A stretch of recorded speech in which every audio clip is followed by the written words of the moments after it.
2 milhões de processos que envolvem o poder público federal podem ser encerrados rapidamente, bastando que os representantes da União nas demandas desistam de recorrer em matérias já pacificadas. Um acordo nesse sentido foi firmado recentemente entre o Conselho Nacional de Justiça e a Advocacia Geral da União, que prometeu orientar seus procuradores a evitar a judicialização inútil de recursos. Esse acordo pode mesmo ajudar a esvaziar as prateleiras abarrotadas da justiça brasileira? Este é o tema do nosso programa de hoje. O Via Justiça é uma parceria da TV Assembleia com a Associação dos Magistrados Mineiros.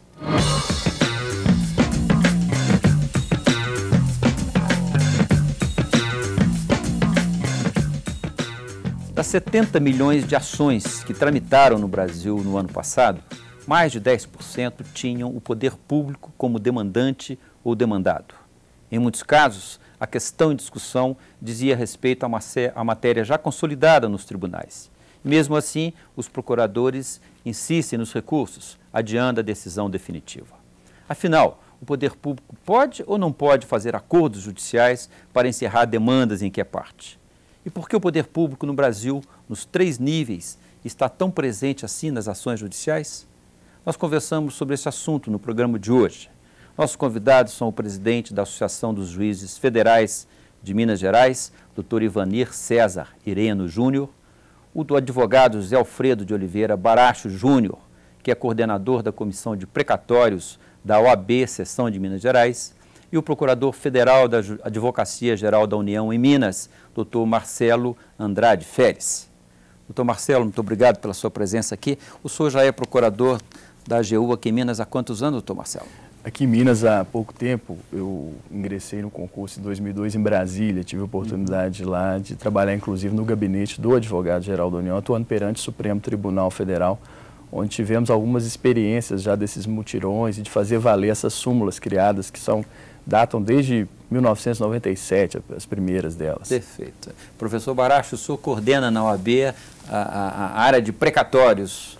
Exatamente. Ou seja, está trabalhando diretamente com ações envolvendo o poder público nos vários níveis.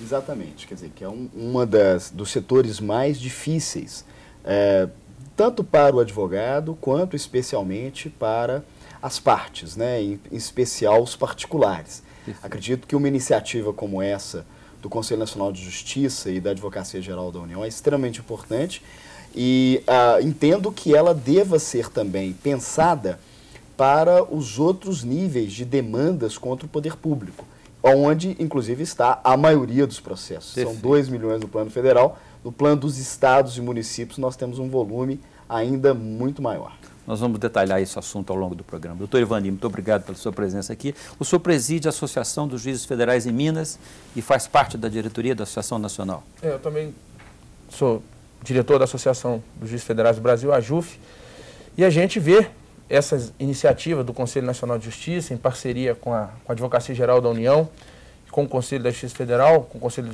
da Justiça do Trabalho, com muito bons olhos. Por quê? Chegou a hora, de verdade, da gente prestar um serviço que a população brasileira merece. Um serviço efetivo, rápido, célere, seguro também para o patrimônio público, né? Mas um serviço de verdade, que as pessoas entrem com a ação na justiça, tenham uma previsibilidade de ganhando quando vai ser efetivado o direito deles. Então, o senhor diria que há mesmo um certo, vamos dizer assim, desperdício nas ações em muitas partes e ações que tramitam, que não precisariam estar tramitando? Ah, não há dúvida. Porque algumas questões, elas estão na justiça há muitos anos. Isso aí já existem milhões e milhares de decisões judiciais em torno de determinados assuntos, que, na verdade, o que o poder público faz hoje, ao manter essas ações na justiça, ou seja, continuar dando causa a essas ações por não resolver na esfera legislativa ou administrativa, e manter essas ações que já tramitam, na verdade, é prejuízo. O que é bom que se diga que quando se litiga, se tem um prejuízo, qual seja, quem perde a demanda é condenado em honorários de sucumbência. Então tem esse prejuízo.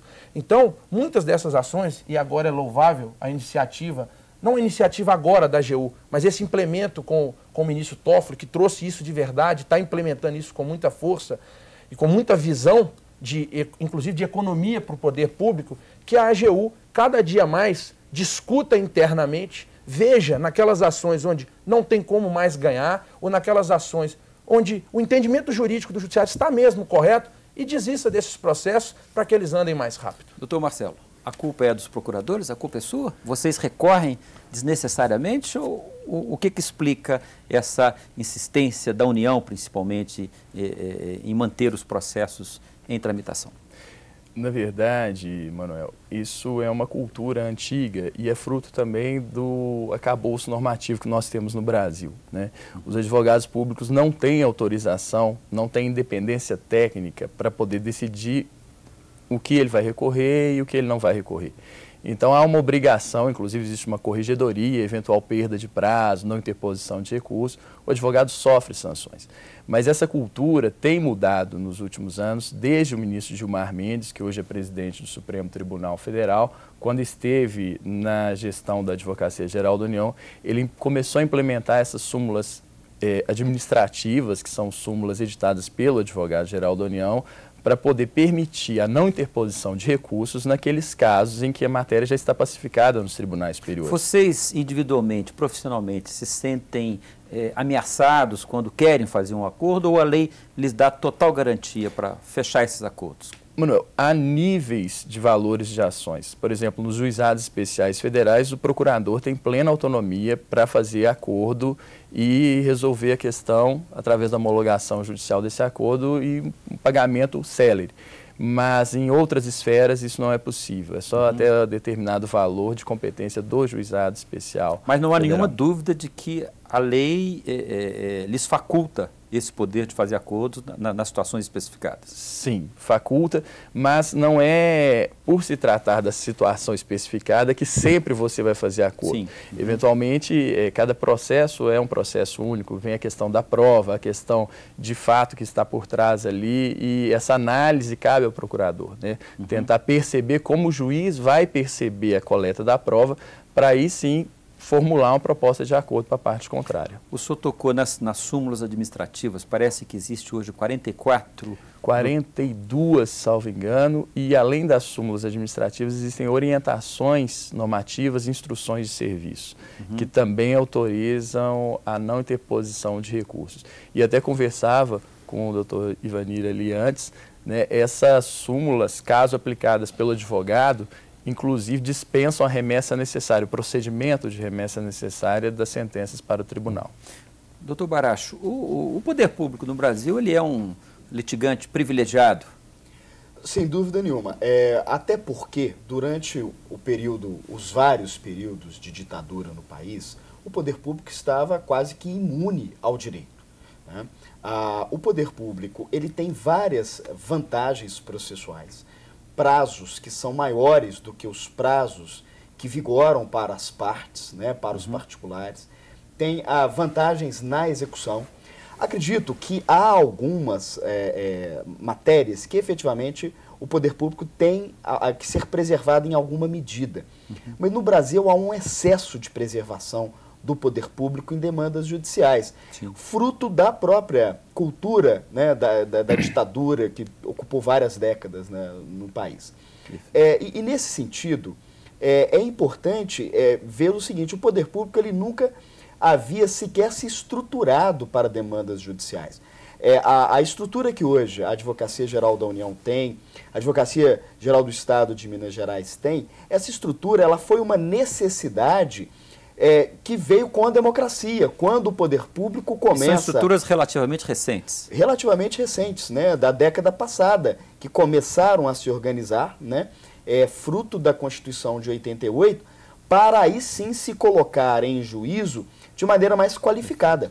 E eu acho até que essa qualificação já até justifica a imediata redução de vários privilégios processuais que o poder público tem, né?